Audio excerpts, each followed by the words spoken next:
Hello, and welcome to our first of three segments in our Meet the MS Accounting Faculty Director series, a series of conversations designed to provide an in-depth look at what makes the University at Buffalo's MS Accounting program and its people so special.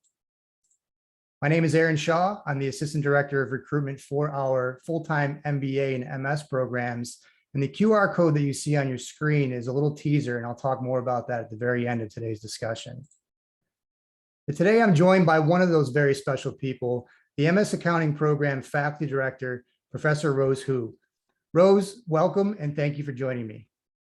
Thanks so much, Aaron. Let's get right into it, shall we? I've got some comprehensive and fun questions that I'd like to ask, but before I do, can you provide us all with some details surrounding your background?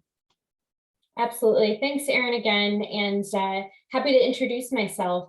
My name, as Aaron mentioned, is Professor Rose Hu, and I am a CPA and a clinical professor in our UB Department of Accounting and Law.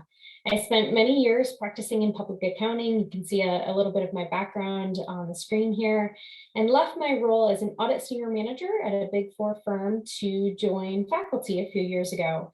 My primary teaching responsibilities are our undergraduate audit course and a course for our freshmen, introducing them to various careers in accounting. Apart from teaching, I wear a couple of different hats, of course, speaking to you today in my role as faculty director of our MS Accounting program, and I also serve as faculty advisor of our UB chapter of Beta Alpha Psi. Yeah, thank you so much. Okay, on to my questions. So when did you decide that an academic career path was right for you? And to caveat off of that, what motivated you to become a teaching faculty member? This is a good story. I like telling this one. So during my years in public accounting, I was a national instructor with my firm. So I, of course, practiced as an external auditor. I was and am a licensed CPA. But in my role as national instructor with our firm, I also traveled around the country instructing training programs for our people. So I joke that the teaching bug bit me and I fell in love with making a difference in people's lives through education. So I sought out an opportunity in my firm to shift gears in my career and work in our firm's business school. And in that role, I developed training and worked on the curriculum for those national training programs. So I developed the curriculum, and then I taught our national instructors, who I used to be, how to then deliver that throughout the country so that we were consistent in how our people received that training. So then when I kind of, kept advancing through my career and enjoyed that part of it, when an opportunity came up to come back to UB, I am a very proud alum, and that just struck my fancy. And I came back, like I mentioned a few years ago, to join faculty full time. And I was thrilled to be able to enjoy teaching now as my main career role. Awesome. Thank you so much. So we've obviously identified the fact that you're at UB, you're a teaching faculty member. What the heck prompted you to take on the additional rigorous role of then becoming the faculty director as well? It's a great question, Aaron. My students know that I enjoy supporting them. It's one of the highlights of my career is just getting to know our students and truly supporting them, advocating for their success, both inside and outside the classroom. So part of their success in our field often includes their goal of becoming licensed as a CPA. And our MS Accounting program is a key part in meeting the 150 credit hour requirement for licensure in New York State. So in my role as faculty director of our MS Accounting program, I get to continue supporting their growth from their undergraduate education, shifting now into their professional preparation that our graduate program gives them for them to be successful in that upcoming career as a CPA. Yeah, amazing stuff. Thank you so much. So moving on, we all know students who have that special spark, right? And it makes them extra successful. So thinking back on, I guess we'll categorize them, your best students, if I might, what qualities and characteristics did they bring to the experience that you admire the most? Yeah, certainly. I definitely have had those students. I've been very blessed to have many of those students, now alumni, who have had that special spark and are now leveraging those key qualities to be successful in their career. And I love keeping in touch with alumni. That's a big part of what I enjoy doing as well.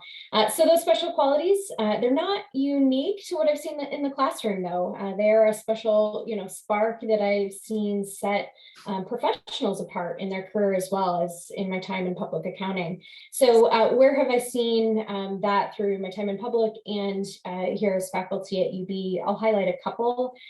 First one is being teachable, for sure. That desire for growth, both professional, academic, and personal. There's sort of that intellectual humility that says, I know I don't know everything and I'm hungry to grow. I want to learn. That really sets people apart, both students and I've seen this in the professional world as well.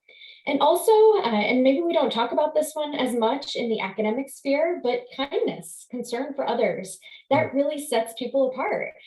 This is, of course, just a good, positive character attribute in general, but it's also very important in the client service industry like accounting, both for serving clients, that's literally what accountants do, but also in terms of building and leading good teams. Most of public accounting in this career path revolves around serving a client in a team type atmosphere.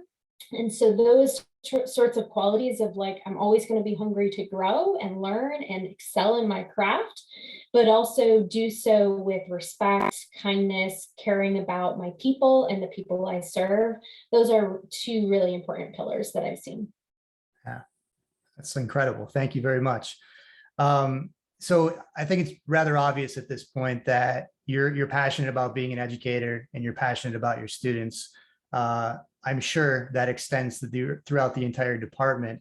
So what sort of connection can a student expect in and out of the building with either yourself or other accounting faculty members?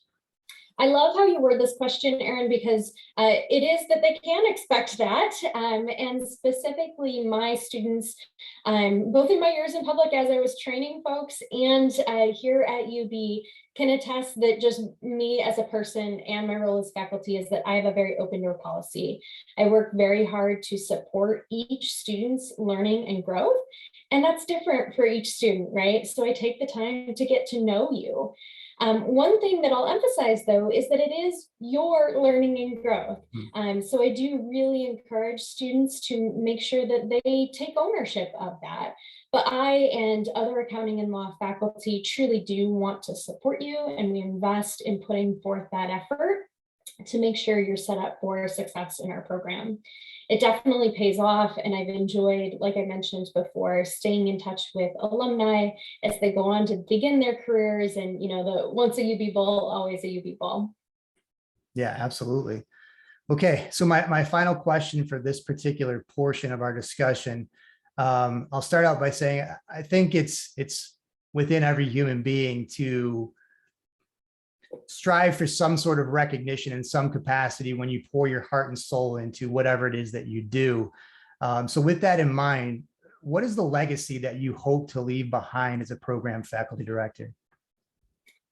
I have thought about this, and a couple of first things that come to my mind are making a difference. And I think about like, well, how do I make a difference? What does that mean? Excellence and kindness. So I have very high standards for myself and my people and my students because I care and because I know what great things I am capable of and you as future students are capable of. So your success is my goal, and I work to support that excellence in a lot of different ways, some of which we've already talked about. It's also really important to me to leave a legacy and to have people know this, that I lead with kindness and have a program where they feel truly cared for as people too. Again, we are whole people, right? And I aim to help support that career preparation, but we can't extract that from the rest of ourselves as human beings as well. So excellence and kindness, those are the things that I would truly be honored to be able to leave that legacy. Yeah, great stuff. Thank you so much. Okay, on to the fun stuff. First up, what's your favorite place in the world and why? All right, so I'll admit I had to think about this one because I do really love to travel, and it has been a little bit difficult in our recent environment, but my favorite place in the world is Florence, Italy. The food, the beauty, the experience of exploring Italy, that's my heritage, my background of my family. And so that has been my favorite travel experience to date. But I also have to give a little bit of a shout out to my hometown in Western New York, near Letcher State Park. So I am not a Buffalo native, but home to Western New York. I moved to Buffalo when I came to UB for my undergrad and then continued through grad school, made Buffalo my home with my husband, as we have formed our careers in the area. But near Letcher State Park, that has a piece of my soul. And I've just been enjoying the simple pleasures that I didn't really maybe appreciate as much as when I was young, like picking delicious wild blackberries and watching hot air balloons float over the waterfalls over the Genesee River in the park and things like that. So both near and far, I really do love travel and just experiencing the beauty of this world.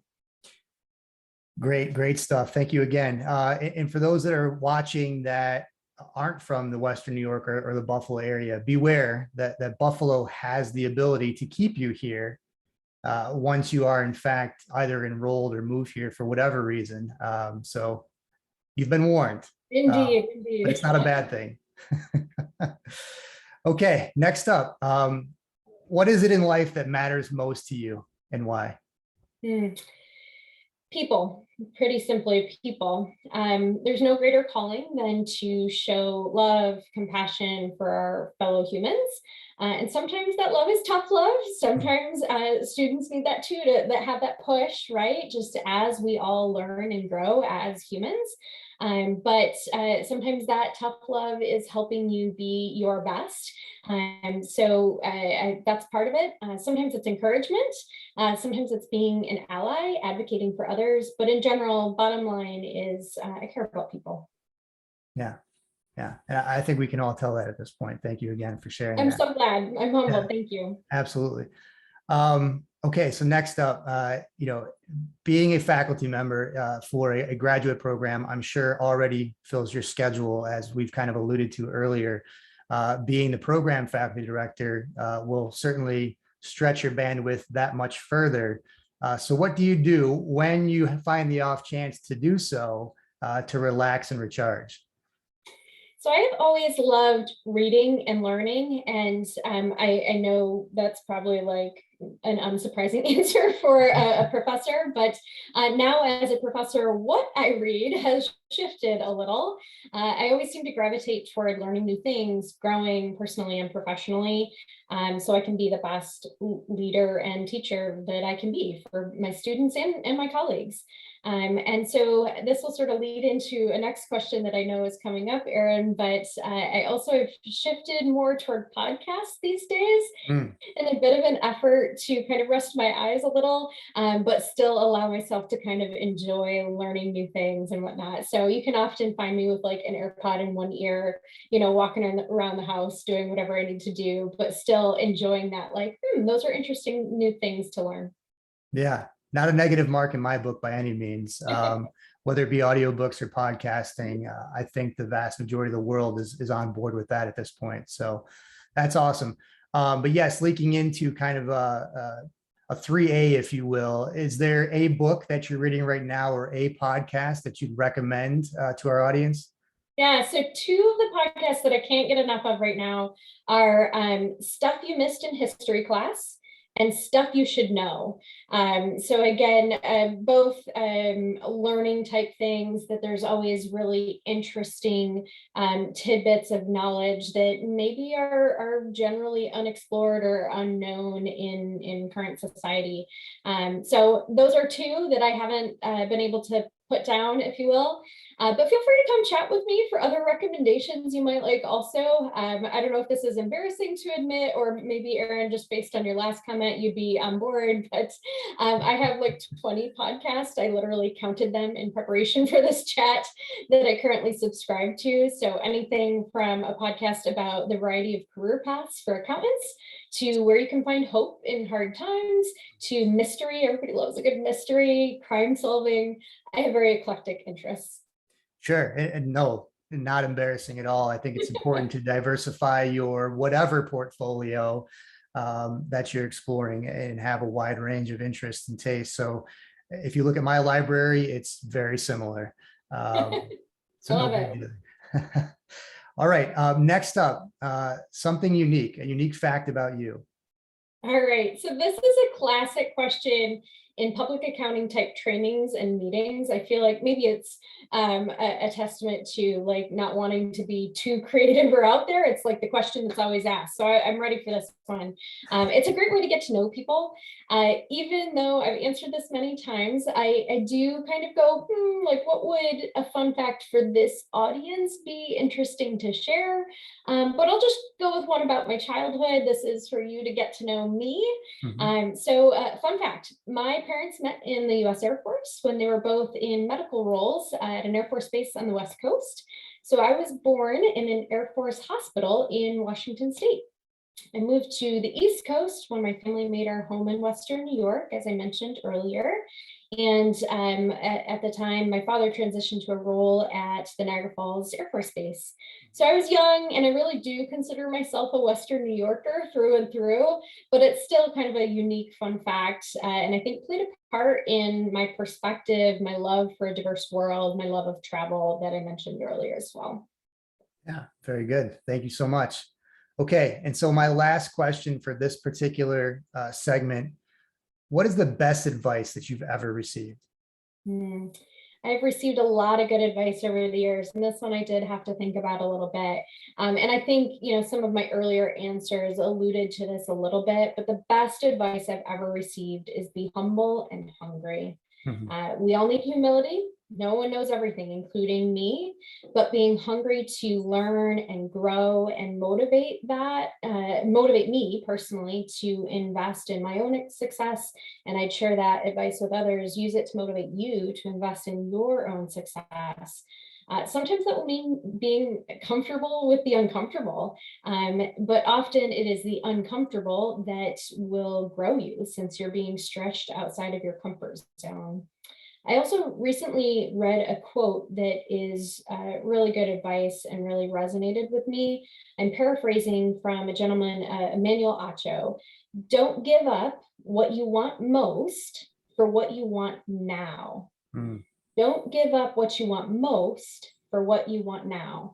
So what does that mean? To me, that means don't be short-sighted to just the next thing in front of you or what feels comfortable now. I encourage you and me, I speak to myself here, to invest in what will ultimately be best for you in the long run, even if that means sacrifice now. What is one very practical way you can do that in school right now? Well, that's spending the time and energy in your studies and in your professional development by getting involved in things like student clubs, networking, student leader opportunities.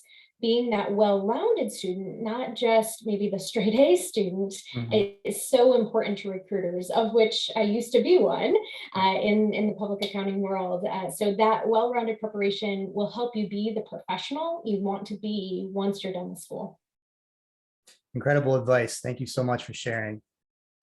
Okay, that's going to do it for this particular segment. Professor Hu, thank you so much for allowing us a peek behind the curtain and providing us some great insight into who you are and what makes you tick. You're so welcome. Thanks so much, Aaron. To our audience, we're glad that you're considering the UB MS accounting program, but we want you to stay connected. We want to hear from you. And you can do that by taking out your cell phone, opening up the camera, and waving it over the QR code that you see here on your screen. The links provided by that QR code are going to take you to numerous opportunities to either schedule a one-on-one admissions advising appointment, attend a recruiting event, browse through our website or our social media, and so much more. Be on the lookout for our next segment, where we'll take a closer look at the MS accounting program as a whole. But for now, take care and goodbye. Take care.